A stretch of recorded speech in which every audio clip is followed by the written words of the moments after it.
آپ کو معلوم ہے کہ ماہ ربیع الاول کا آغاز ہو چکا ہے، دوسری تاریخ ختم ہوئی اور آج ہم تیسری شب میں اس وقت یہاں بیٹھے ہیں۔ یہ ماہ مبارک حضور صلی اللہ علیہ وسلم کی سیرت مطہرہ سے ایک بڑا گہرا تعلق رکھتا ہے۔ حضور کی ولادت باسعادت بھی اسی ماہ مبارک میں ہوئی، اگرچہ تاریخ کے بارے میں اختلاف ہے۔ حضور کا انتقال بھی اس ماہ مبارک میں ہوا، اور وہ متفق علیہ تاریخ ہے 12 ربیع الاول اصل میں حضور کا یوم وفات ہے، اور اکثر محققین کی رائے یہ ہے کہ آپ کا یوم ولادت جو ہے وہ 9 ربیع الاول ہے۔ یہی وجہ ہے کہ مجھے یاد ہے کہ ہمارے بچپن میں اس دن کو جو لوگ کچھ تھوڑا بہت مناتے بھی تھے تو 12 وفات کے نام سے در حقیقت یہ نام یاد کیا جاتا تھا۔ حضور صلی اللہ علیہ وسلم کی وفات کا دن ہے، کچھ کھانا پکا کر کچھ غریبوں کو مساکین کو کھلانا، یہ در حقیقت چیز تھی کہ جو اب ہوتے ہوتے اس نے بہت ہی ایک دوسری صورت اختیار کر لی ہے۔ اب یہ ایک جشن بن گیا ہے اور ایک عید کا سا سما، بلکہ واقعہ یہ ہے کہ جو اصل 2 عیدیں ہیں وہ کہیں پیچھے چلی گئی ہیں، اور یہ جو 2 عیدیں ہم نے ایجاد کی ہیں، ایک عید میلاد النبی اور ایک عید استقلال، اگر ہم جائزہ لیں تو شاید یہ 2 جو ہے یہ زیادہ فور گراؤنڈ میں آ چکی ہیں۔ لیکن یہ کہ جہاں تک آپ کی ولادت اور آپ کے وفات کا اس ماہ مبارک میں ہونا ہے وہ ثابت ہے۔ مزید برآں حضور کا ورود مدینہ منورہ میں بھی ماہ ربیع الاول میں ہوا ہے۔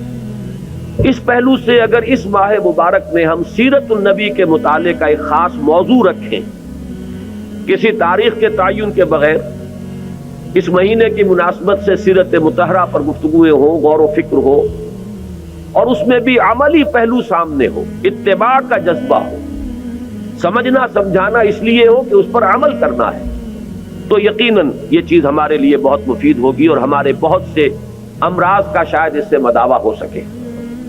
یاخذون بسنتہ ویقتدون بامرہ ثم انہا تخلف من بعدہم خلوف۔ پھر ہمیشہ یہ ہوتا ہے، ہر نبی کا جاننے والوں میں، پہچاننے والوں میں، ماننے والوں میں ہوا ہے، امت محمد بھی مستثنیٰ نہیں ہے۔ یقولون ما لا یفعلون ویفعلون ما لا یؤمرون۔ یہاں نوٹ کیجئے کہ وہ کہتے وہ تھے جو کرتے نہیں تھے، اور کرتے وہ تھے جس کا حکم نہیں۔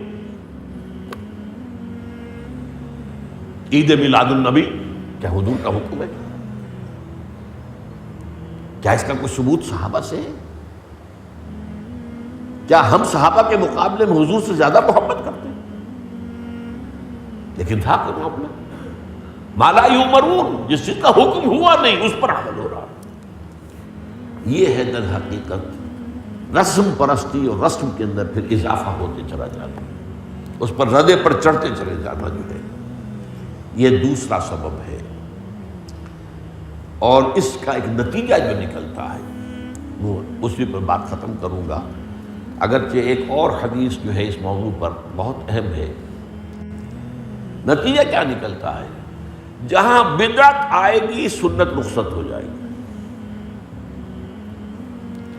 اب نماز جنازہ کی وہ اہمیت نہیں ہوگی، نہ نماز جنازہ یاد کرنی ہے، نہ دعا یاد کرنی ہے، کچھ پتہ نہیں، جا کے کھڑے ہو گئے ہیں، وضو بھی ہے کہ نہیں ہے، لیکن قرآن خوانی میں تو جانا ہی جانا۔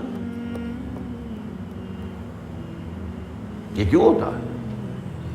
ورنہ یہ کہ نماز کی اہمیت ہوتی، نماز جنازہ کی، آپ اگرچہ عربی نہیں آتی لیکن ترجمہ تو اس دعا کا یاد کر لینا کوئی مشکل کام نہیں ہے، تاکہ کھڑے ہوں دل سے دعا مانگے۔ تو جہاں بدعت آئے گی وہاں سنت جو ہے اس کی حیثیت کم ہو جائے گی، اس کا استخفاف ہوگا یا غائب ہو جائے گا۔